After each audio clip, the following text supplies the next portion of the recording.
ভোর ভোর ঘুম থেকে উঠে সব কিছু গুছিয়ে ফ্রেশ হয়ে বেরিয়ে পড়লাম বাজার করার জন্য।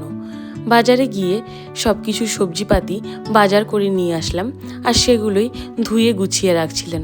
চট করে বানিয়ে নিলাম সকালের একটু ব্রেকফাস্ট। আজকে ছিল নলেন গুড়, বেগুন ভাজা, রুটি আর স্যালাড।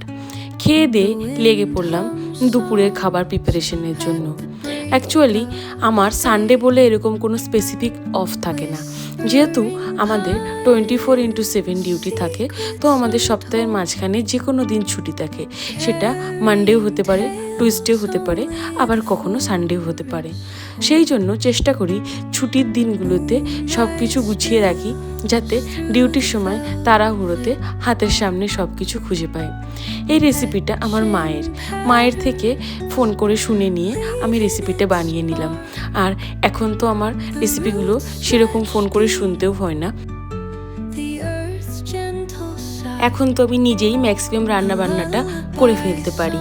আমাকে অনেকে জিজ্ঞেস করে, তুই এত কিছু একা একা কী করে করিস? অ্যাকচুয়ালি এগুলো করতে ভালো লাগে।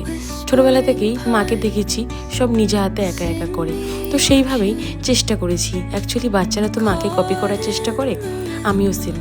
বানিয়ে নিলাম একটু ধনেপাতার চাটনি। এই রেসিপিটা অ্যাকচুয়ালি আমার নিজস্ব নয়, আমি এটা ইউটিউবে দেখেছি, তো সেখান থেকে রেসিপিটা আমার ভালো লেগেছে বলে ওখান থেকে নিয়ে আমি বানালাম। খেয়ে দেখবো কেমন হয়েছে। যদি ভালো হয় রেসিপিটাও আপনাদের সাথে একদিন শেয়ার করব। টেস্ট করে দেখার পরে দেখলাম সত্যি খেতে খুব ভালো হয়েছিল। আপনাদের সাথে রেসিপিটা অবশ্যই একদিন শেয়ার করব। খাওয়া দাওয়া করে বেরিয়ে পড়লাম, আমার একটা কাজ ছিল সেই কাজটা করার জন্য। বাই।